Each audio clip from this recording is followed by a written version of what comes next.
Labas mo yung flasher first. Flasher.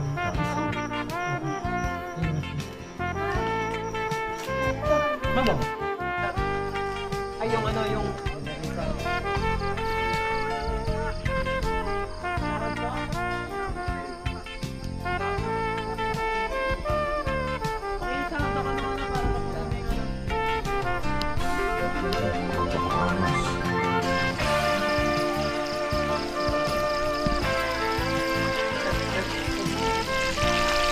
Okay na? Tapos hindi na yung tubig. Lumayo ka, nanadakdak ka.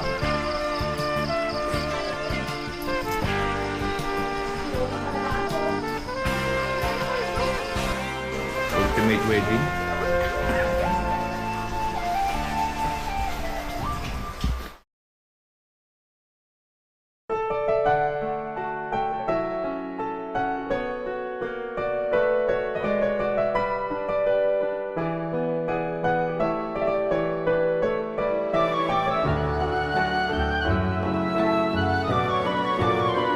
Photographer.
At mag-video yung entry. Talaga ba?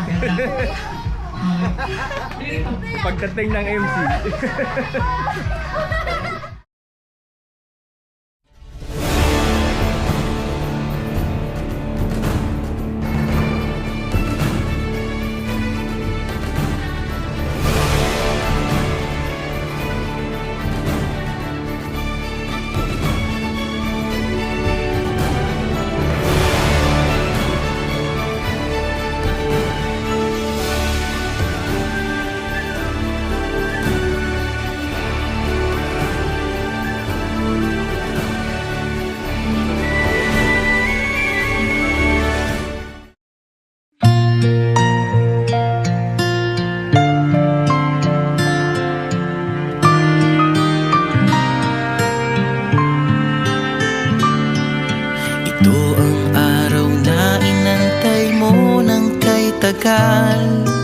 Buhat nung ikaw ay natutong magmahal, nasaktan at nabigo, lumuha at natuto na ang pag-ibig nga pala'y hindi isang laro. Sa milyon-milyon na tao dito sa mundo ay may nag-iisang nakalaan para sa'yo. Siya rin ang dahilan ba't mga dating sininta ay di ipinagkaloob sa'yo ng tadhana. Saksi ngayon ating mga pamilya at kaibigan sa harap ng ating Diyos na makapangyarihan. Dahan-dahan kang naglalakad patungo sa'kin sa saliw nitong tugtuging. Tantananan, tantananan, babaeng aking papakasalan. Tantananan, tantananan, aking makakasama sa magpakailanman. Ang pag-ibig na hinanap ko ng kay tagal. Nahanap din kita, bigay sa'kin ng Diyos na lumikha.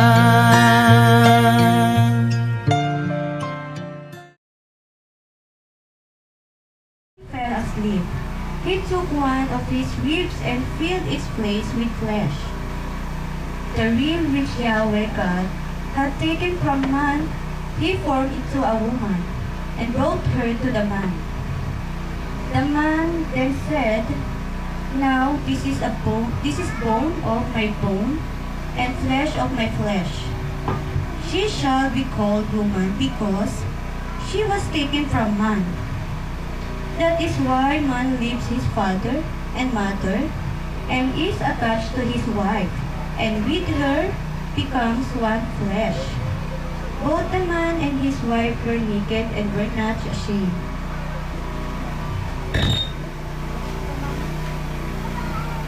Tayo po natin, bumigay tayo manalangin. Panginoon, salamat po sa pagamat mga kaberya kami, ang pinakamalaga ay ikaw, kasama ng mag-asawang ito, ng aming mga kaibigan, Panginoon. Tinadalangin po namin, samahan niyo po kami ngayong umagang ito. Saksi po ang bawat isa, Panginoon, at saksi ka din sa pagmamahalang ito, Panginoon. Salamat po sa napakagandang lugar na aming pinagdarausan. Panginoon, ilig mo namin ang iyong pagpapala, pag-iingat, at pagbasbas, lalo na sa magsingirog na ito. Kaya dalangin po namin ikaw, Panginoon, ang magbubuklod sa kanila sa banal na matrimonyo, Panginoon. Salamat po, mula simula hanggang sa matapos, hanggang sa reception, Panginoon. Lord, bless everybody. Hawakan po ang weather, Lord. Dalangin po namin magkaroon ng mga ulap din para mas malamig ang aming lugar. Salamat po sa iyo, Panginoon. Salamat po sa iyong basbas kay Abraham at kay Rona, sapagkat sila ay nagtitiwala sa iyo. Sa pangalan ni Jesus, Amen. Magsimbo po ang lahat. Kung meron po kayong upuan. Magandang umaga po. Katulad na sabi ko kanina, ipagpaumanin natin ang ating pagkaantala. Alam niyo po, sa kasalan, kahit anong preparation nyo, ay hindi po natin matitiyak na yung dyan po kami nag-practice kagabi, kahapon po kami dyan. Dyan po tayo dapat, pero sa kadahilanan na hindi po natin contingency po namin ito. At kayo po yung nandyan nakaupo, no? Hindi po kayo nandito. Kasi konti lang po ang kasya dito sa taas. Pero salamat sa Panginoon, sapagkat ang kasalan, ang mahalaga ay si Lord, silang dalawa, at syempre po yung magkakasal, no? At kayo po mga magulang, mga sponsors, mahalaga po kayo bilang pangalawang magulang. At salamat po sa inyong pagbibigay panahon, pag-i-effort na umakyat. Umakyat po tayo, medyo mataas yung umakyat natin. Hindi pa nagkakamali, mga less than 90 steps yan mula doon sa parking, no? So almost 100 steps. We thank God for the weather. Medyo mainit, so kanya-kanyang kuha ng shade. Please enjoy, let's enjoy this time. Ito may mga challenges para kay Abraham at kay Rona. Sabi ko sa kanila kahapon, itong kasal lang ito ang bida dito. Kayo, hindi kami. Kayo at si Lord. Kasi buhay niyo to eh. Mahalaga ito, importante ito sa amin. At kayo nakakalam ng inyong pag-iibigan at nagsabi kayo sa na mapapakasal na kayo sa harapan ng Diyos, saka pinala niyo sa mga magulang niyo, mga ninong-ninang. And lastly sa akin, we thank God for this day. Sabi nga nung awit, this is the day that the Lord has made. We will rejoice in it. We will rejoice kahit na medyo may challenges, no? Kaya ang buhay may challenges. Parang sinimulan na agad yung first day ng inyong life. Challenges, full of challenges, pero tuloy pa rin. Ano mangyari, tuloy pa rin. Sa pag-asa, wala pong exact ingredients, pero may mga tamang ingredients.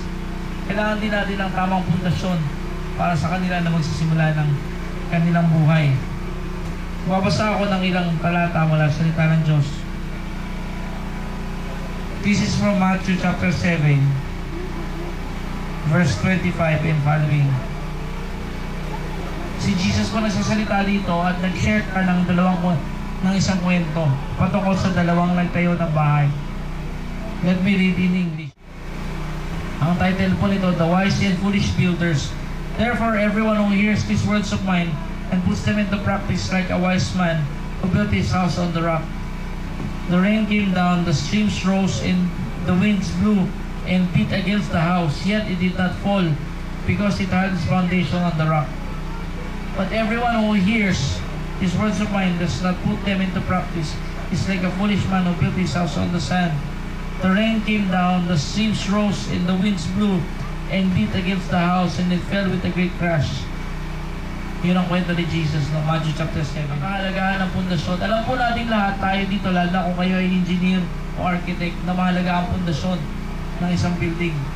Kung minsan nga ay kalahati ng dati nung araw, pero ngayon may building na may parang may monte natin sa corner ng Aurora Boulevard at EDSA.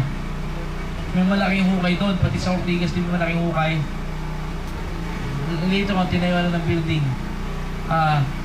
Sa paglalagay ng building, nakita natin na una yung pundasyon at nilalagay yung pundasyon, napakalaki. Kaya po nakita kayo ng LRT, MRT, nagtataka kayo bakit ang lalaki ng beam. Pero ang nilalagay doon, inuuna yung pundasyon, napakalaki kasi kailangan ng solid na pundasyon kapag malaki ang building. The taller the building, the deeper the foundations and the stronger the foundations. Ganon din sa buhay ng pag-asawa at buhay pamilya.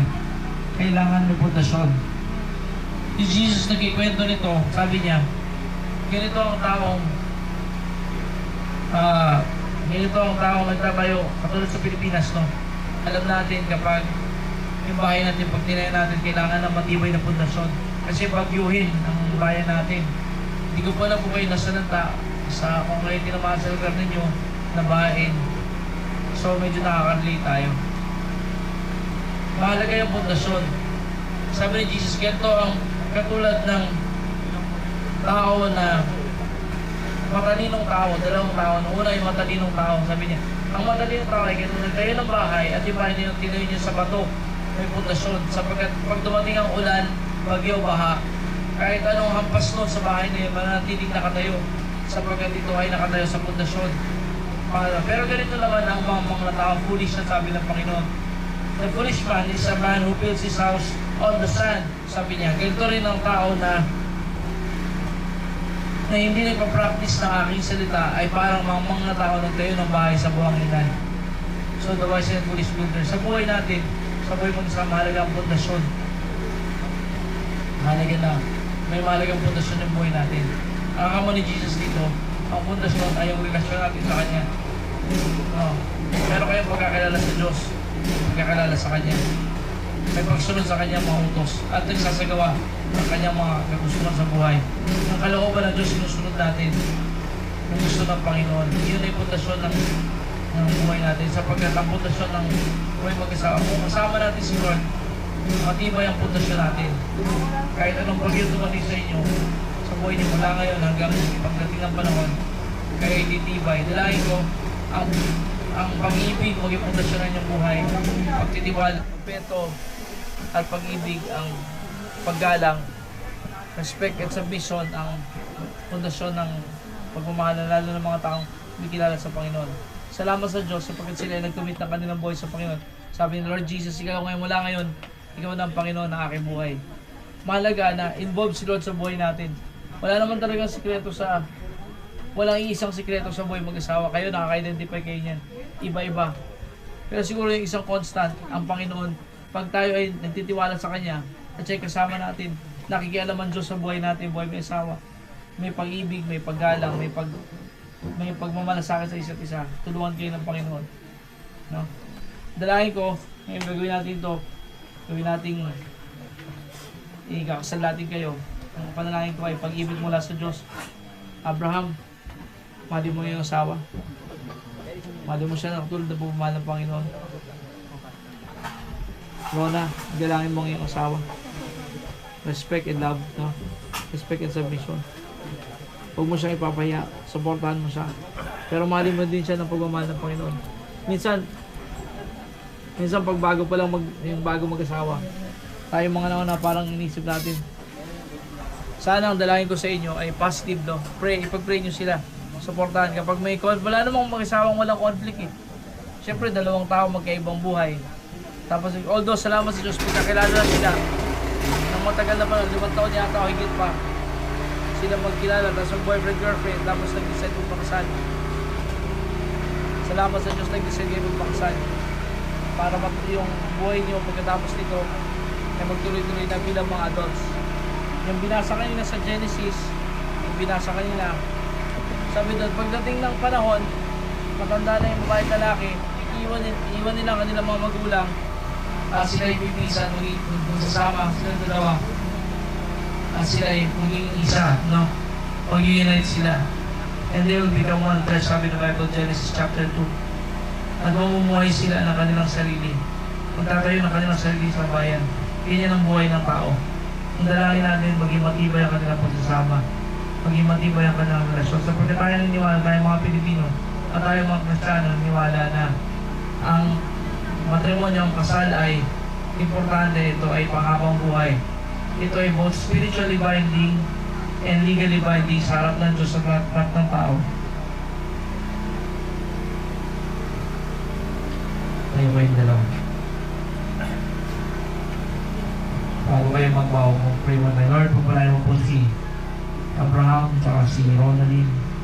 Salamat po, ikaw ang pundasyon ng aming buhay. Nalangin namin ngayong umaga, simulan ang kanilang buhay ng pagmamahalan, Panginoon.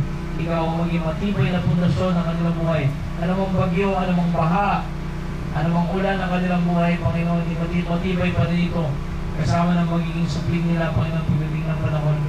Ikaw ang kanilang kasama, Lord. Dalangin po namin, Panginoon. Ikaw mag-unite sa kanila. Body, mind, and spirit, Lord. You will unite them together and you will bless them, Lord God. You will unite them together with love, Lord God, that comes from you. Lord, in the harmony and the peace that comes from you. The blessing that comes from you in all aspects, Lord. Bless them, we pray, as they, Lord, as they share and give their vows to each other. We pray that you solidify this marriage, Lord God. It's not just legal but spiritual, also, Father. Thank you, Lord, for you are the author of love. And thank you, Jesus, pinaglapit mo, Panginoon, si Abraham sa si Ron, sa pangalan na Jesus. Amen.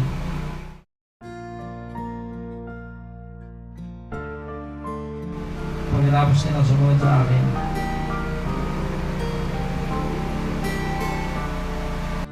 sa mata, Panginoon, sa mata, sa mata. Sa pangalan ng Panginoon, sa pangalan ng ating Diyos, sabi mo, sa pangalan ng ating Diyos, Pangalan ng ating Diyos. tinatanggap kita, Tinatanggap kita. Ronaldin, upang maging aking asawa, upang makasama at mahawakan mula sa araw na ito at magpakailanman, Mula sa araw na ito at magpakailanman. sa hirap at ginawa, Sa hirap at sa ginawa. kahirapan at kasaganaan, Sa hirapan at kasaganaan. sa sakit at kalasugan, Sa kasakit at kalusugan. upang mahalin, Upang mahalin. ingatan ka, Ingatan ka. hanggang sa tayo Hanggang sa tayo pag-iwalay kamatayan. ng kamatayan. Sunod. Alinsunod sa banal na kautusan ng Diyos. Sa banal na kautusan ng Diyos. Ito'y aking taus-pusong pangako sa iyo. Ito'y aking taus-pusong pangako sa iyo. Palapakan po natin si Abraham. Pwede po pupukuhan muna tayo, lakasan niyo po. Sabihin niyo po ba pangako ni Abraham? Ikaw po. Sa pangalan ng ating Panginoong Diyos, tinatanggap kita, Abraham, upang maging aking asawa. Upang maging aking asawa, sabi mo. Upang maging aking asawa. Kaya sige. Upang maging aking asawa.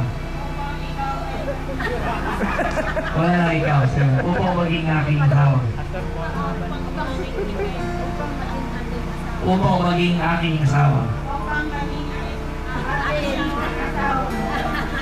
Sige, tuloy natin. Upang makasama at mahawakan ka mula sa araw na ito sa alam at kailanman at magpakailan sa hirap at ginawa, sa hirap at ginawa, sa kahirapan at kasaganaan, sa kahirapan at kasalanan, sa sakit at kalusugan, sa sakit at sakit at kalusugan, upang mahalin at ingatan ka upang mahalin natin hanggang sa tayo'y hanggang sa tayo paghiwalay ng kamatayan, pag-iwalayin ng kamatayan, alinsunod alinsunod sa banal na kautusan ng Diyos. sa banal na kautusan. Ito ang aking taus-pusong pangako sa iyo. Ito ang aking Itong aking taus-pusong taos-pusong pangako sa iyo. Talapakan po natin si Rona. Ngayon naman po pakinggan natin ang kanilang mga pangako o vows para sa isa't isa na galing sa kanilang puso. Unahin natin si Abraham. Corona na, aking mahal. Ay, iyak ako. Yun lang, simple lang ang magiging pangako ko sa'yo.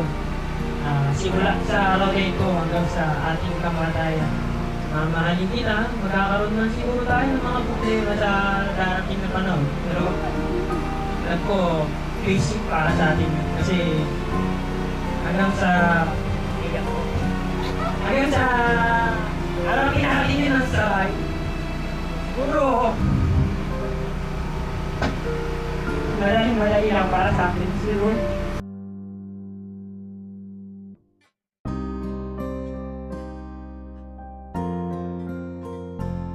salamat kasi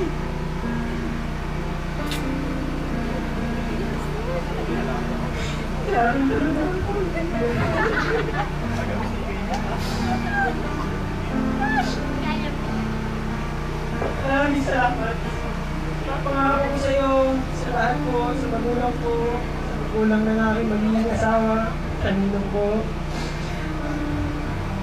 Mamahalin ko po siya. Siguro mula ulo hanggang paa. Ano man ang maging desisyon niya sa kanyang buhay, sasamahan ko siya sa lahat. Hindi ko siya iiwan.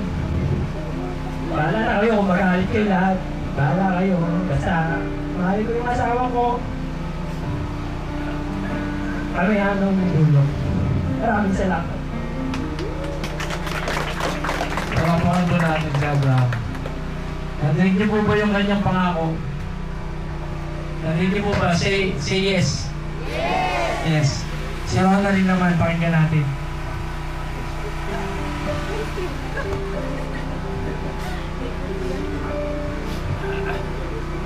May script po siya. Pakinggan po natin ang script niya.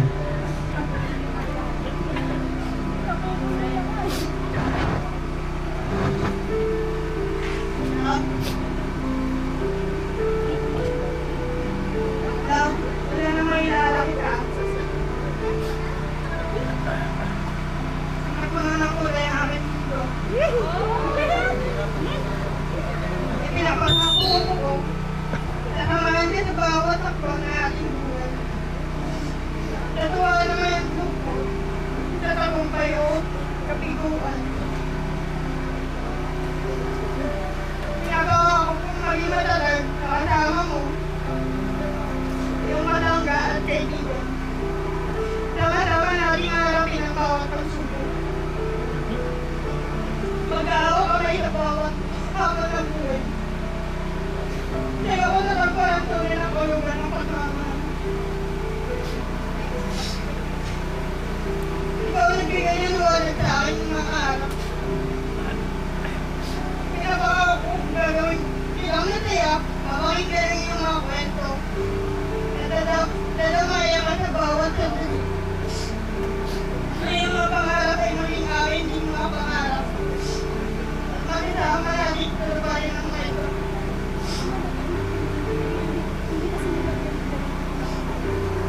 Ngayon, ibinibigay ko sa'yo ang aking puso. Pinapangako ko ang kalitan ng walang katapusan. Nagtignagan ka sa bawat araw na aking buhay. Ikaw ang aking buhay. At ako'y sa'yo ngayon at magpailan. Amen. Taas po ba kayo?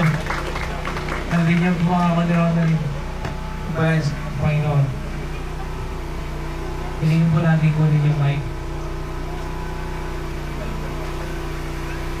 Punta po tayo sa seremonya ng mga simbolo. Ako po ang sising. The ring is an outward symbol of a physical symbol of an internal and spiritual bond of two hearts, declaring faithful love to one another. Kadalasan ito po ay made of precious metal tulad ng ginto, simbolo ng dalisay na pag-ibig. Ito rin ay bilog, simbolo ng walang simula at wakas, tulad ng pag-ibig ng Diyos sa atin. Ang pag-ibig ng Diyos sa atin ay walang simula at wakas. Mga tayo ng Panginoon, natin yung pag-ibig nila, simbolo ng mga ring na ito, ng mga sising na ito, ay maging dalisay at walang simula at wakas. No? Tanggapin niyo ang sising na ito bilang tanda ng pag-ibig at sanda ng pag-ibig ni Kristo sa inyo at ng pag-ibig niyo sa isa't isa. Abraham. Si Abraham muna. Ito bibigyan mo yung Ronald. Sunod ka sa akin. Ronaldin, sabi mo, Ronald, mic please.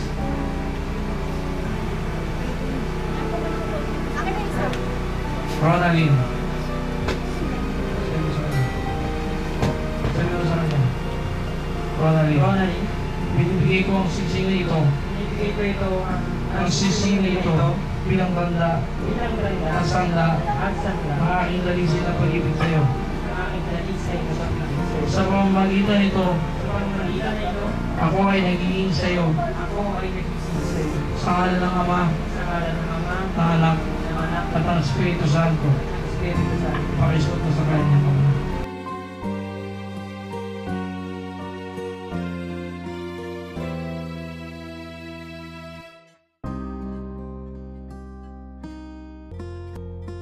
Yan. Sige, Rona, sabihin mo kay Abraham, binibigay ko ang sisi na ito bilang tanda at sangga ang aking dalisay na pag-ibig sa iyo. Sa pamamagitan nito, ako ay nagiging iyo. Ako ay nagiging iyo. Sa pangalan ng Ama, ng Anak, at ang Espiritu Santo. Pakisuot mo sa kanya.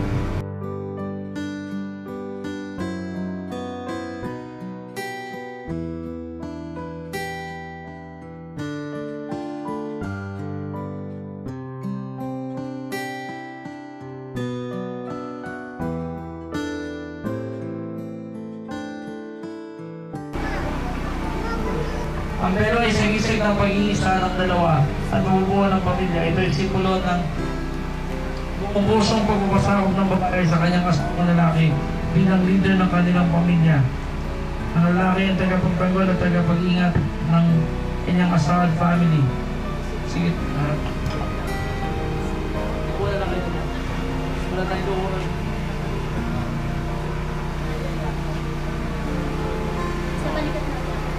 Sa ulo daw sa balikat. Ingatan na mano ang yung inyong pin. Ano ang pin? Sige.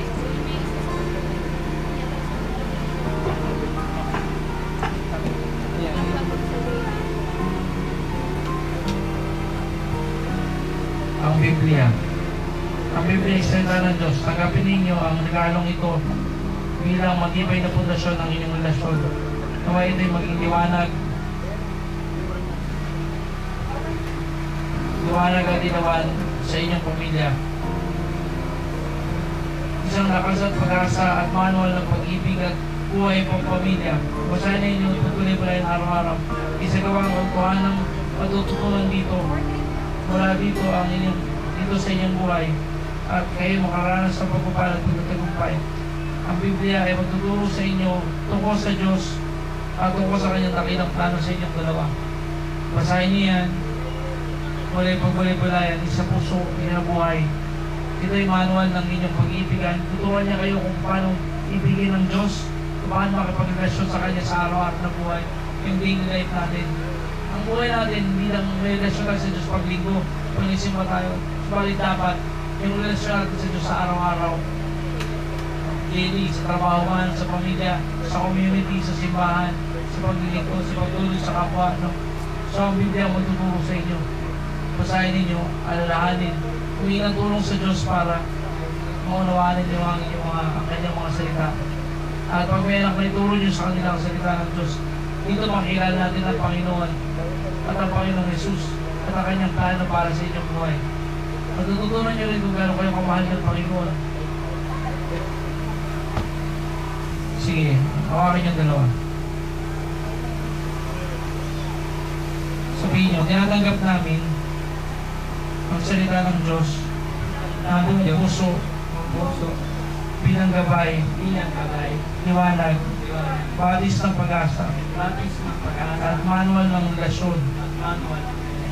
Kami nangako na ito'y babasahin, isasagawa ang katotohanan dito sa aming buhay. Kami nangako sa harap ng Diyos at ng mga tao na ito'y tuturo sa aming mga magiging. Hiniling ko po mga magulang at mga ninong niya tumayo. Mag-pray po natin sila. Samahan niyo po ako. Ang ibig ko sabihin ng prayer ay bendisyon na sila'y pagpalain ng Diyos sa lahat ng aspeto. Kalusugan, pisikal, emosyonal, relasyon, spiritual na buhay nila, financial. Pagpalain sila ng Panginoon.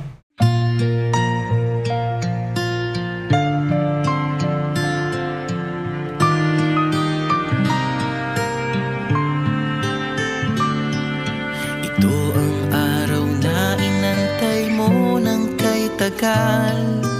Buhat nung ikaw ay natutong magmahal. Nasaktan at nabigo, lumuha at natuto na ang pag-ibig nga pala'y hindi isang laro. Sa milyon-milyon na tao dito sa mundo ay may nag-iisang nakalaan para sa'yo. Siya rin ang dahilan ba't mga dating sininta ay di ipinagkaloob sa'yo ng tadhana. Saksi ngayon ating mga pamilya at kaibigan sa harap ng ating Diyos na makapangyarihan. Dahan-dahan kang naglalakad patungo sa akin sa sali. Agnes Makalalag at Ronaldin Galit Aciopiado, ipinahayag ninyo sa harap ng Diyos at nakapulang ito pag-nais at pangakong lumagay sa banal na matrimonyo ng pag-asawa. Ngayon sa pamamagitan ng kapangyarihan na binigay sa akin ng Philippines General Council of the Assemblies of God at ng Republika ng Pilipinas, ipinapahayag ko na si Abraham Makalalag at si Ronaldin Aciopiado ay mag-asawa na sa pangalan ng Ama, ng Anak, at ng Espiritu Santo. Ang pinag-isa ng Diyos ay huwag pag-iwalay ng tao. Laban natin silang dalawa. Okay.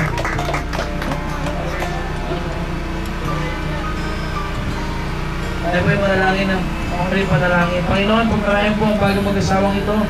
Mula ngayon, tingawalin niyo po niyang bendisyon, ang pagmamahal, pag-iingat, karunungan, pumapala sa kanilang dalawa, Panginoon, hanggang sa dulo ng kanilang buhay. Salamat po, Panginoon, sa kanilang paglalakbay kasama kanila. Sa pangalan ng Ama, ng Anak, at ng Espiritu Santo. Amen. Ladies and gentlemen, I would like to present to you the newlyweds, Mr. and Mrs. Abraham Makalalag. Makalalay. Makalagay. Ayan, Mr. and Mrs. Abraham Makalagay. Alam mo po na rin siya. Sorry, mali ang aking basa sa komento. Now, kiss the bride.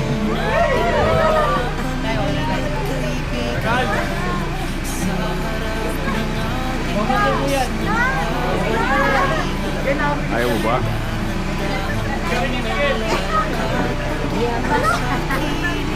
Sa liw nitong tugtuging Tantananan, tantananan Ikaw nga ang babaeng aking papakasalan Tantananan, tantananan Aking makakasama sa magpakailanman Ang pag-ibig na hinanap ko ng kay tagal Nahanap din kita, nahanap din kita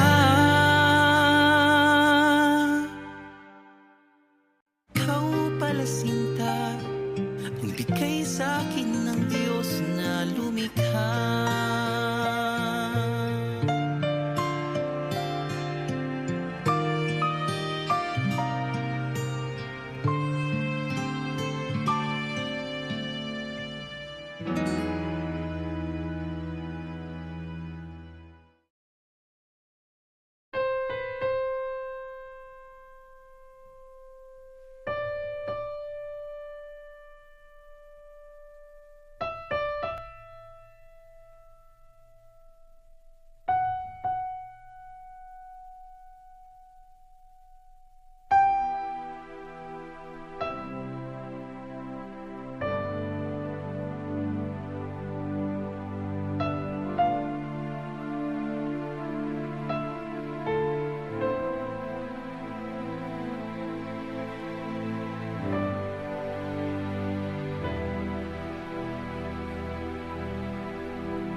tagal Buhat nung ikaw ay natutong magmahal Nasaktan at nabigo Lumuha at natuto Na ang pag-ibig nga pala'y hindi isang laro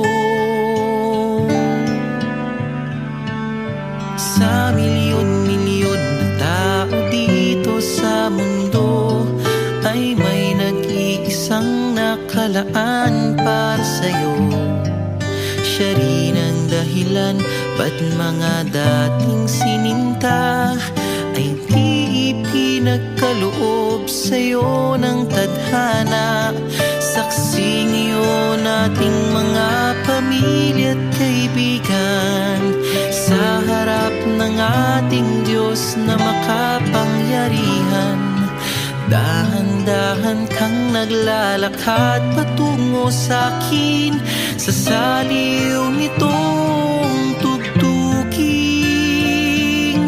Tantananan, tantananan Ikaw nga ang babaeng aking papakasalan Tantananan, tantananan Aking makakasama sa sa magpakailanman.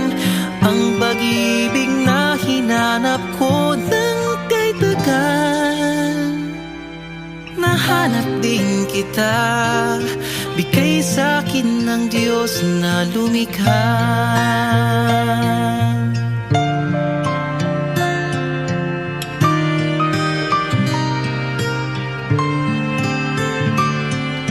Di mailalarawan ng kahit anong salita. Wala ngang sino man ang papantay sa iyong ganda. Napapailing na lang, ba't mo ako nagustuhan? Piniling makasama o ang swerte ko naman. Kaya pangako ko mula sa araw na ito, sa bawat pag-idlip at sa bawat gising mo, sisikapin kung kailan may di magwawakas ang ngiti't ligaya ng iyong mga bukas. Saksi ngayon ating mga pamilya at kaibigan, sa harap ng ating Diyos na makapangyarihan.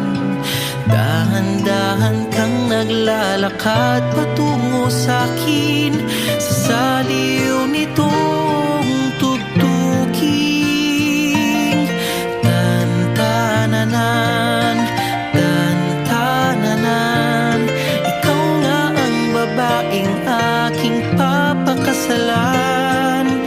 Tan-tananan, tan-tananan, aking makakasama sa magpakailanman.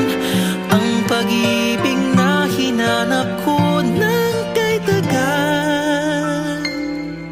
Nahanap din kita, nahanap din kita. Ikaw pala sinta, ang bigay sa'kin ng Diyos na lumikha.